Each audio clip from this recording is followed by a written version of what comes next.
Pernah nggak sih kita berpikir bagaimana akhir hidup kita? Nah, hari ini kita akan merenungkan satu tokoh yang pasti tidak asing lagi buat setiap kita, yaitu tokoh Salomo. Nah, siapa ini Salomo? Salomo dia adalah raja ketiga dan raja terakhir yang memerintah bangsa Israel sebelum akhirnya terpecah menjadi kerajaan utara dan kerajaan selatan. Nah, di awal pemerintahannya kita bisa lihat Salomo ini dia adalah orang yang sangat takut akan Tuhan, dia orang yang selalu mencari Tuhan, bahkan dikatakan dia berdoa, meminta hikmat dari Tuhan supaya dia bisa pimpin bangsanya dengan baik. Dan Tuhan berikan.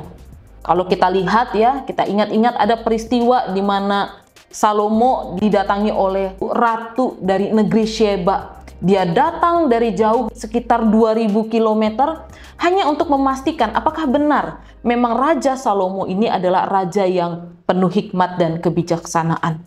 Jadi Salomo, dia Tuhan anugerahkan hikmat dan pengertian yang luar biasa. Tetapi bukan hanya bijaksana, Tuhan pun mengaruniakan Salomo sebagai pribadi raja yang sangat kaya raya. Bahkan dikatakan dia kaya dari semua raja yang lain yang ada di bumi ini.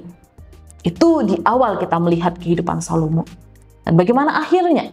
Apakah ending hidup Salomo itu sama baiknya dengan awalnya? Dan sayangnya, semakin dia berjaya, semakin juga dia jauh dari Tuhan. Di dalam satu bagian Alkitab, 1 Raja-Raja 11, dikatakan seperti ini. Sebab Tuhan menunjukkan murkanya kepada Salomo, sebab hatinya menyimpang daripada Tuhan. Salomo, dia nikahi perempuan-perempuan asing. Awalnya dia hanya nikahin anak Firaun. Lalu berlanjut dia nikahi juga perempuan Moab, perempuan Amon, perempuan Edom, Sidon, Het, bangsa-bangsa asing yang tidak mengenal Tuhan, sampai total istrinya ada 700, gundiknya 300. Sangat banyak. Dan dari para istri dan gundiknya inilah akhirnya memikat Salomo semakin jauh dari Tuhan. Akhirnya Salomo dia menyembah berhala, bahkan dia mendirikan bukit-bukit pengorbanan bagi para dewa-dewa. Jadi sangat ironis sebenarnya, dikaruniai hikmat besar, tapi nggak berhati-hati di dalam menjalankan kehidupannya. Awalnya karena apa? Karena perempuan. Tapi dia kemudian diikat, dia terus didorong untuk melakukan dosa yang semakin menyakiti hati Tuhan. Maka ini bisa menjadi pembelajaran bagi setiap kita. Awal hidup yang cemerlang itu tidak menjamin akhir yang memuaskan juga. Salomo dengan semua berkat yang sudah dia terima dari Tuhan, nyatanya juga tidak dia pergunakan dengan maksimal untuk Tuhan. Menuju akhir hidupnya, gairahnya buat Tuhan itu semakin memudar. Dan setelah kepemimpinannya, bangsa Israel itu akhirnya terpecah menjadi dua. Karena itu jangan kita menjadi pribadi yang cepat berpuas diri dengan apa yang kita capai sekarang.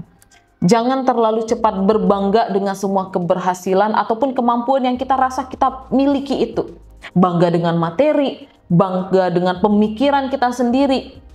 Karena kalau kita tidak pagari semua itu di dalam terang firman Tuhan, maka semua hal itu akan berakhir menjadi kesia-siaan karena tidak berkenan buat Tuhan, tidak memuliakan nama Tuhan. Jadi kita sebagai pengikut Kristus jangan kita lupakan Tuhan, jangan kita berhenti mencari Tuhan, jangan kita juga mengkhianati Tuhan hanya untuk memuaskan keinginan nafsu diri yang sesaat. Apa yang sudah Tuhan anugerahkan bagi kita, entah itu materi, entah itu kemampuan demi kemampuan, entah itu pemikiran kita yang cemerlang, semua yang ada pada diri kita, mari kita pergunakan dengan maksimal buat kemuliaan nama Tuhan.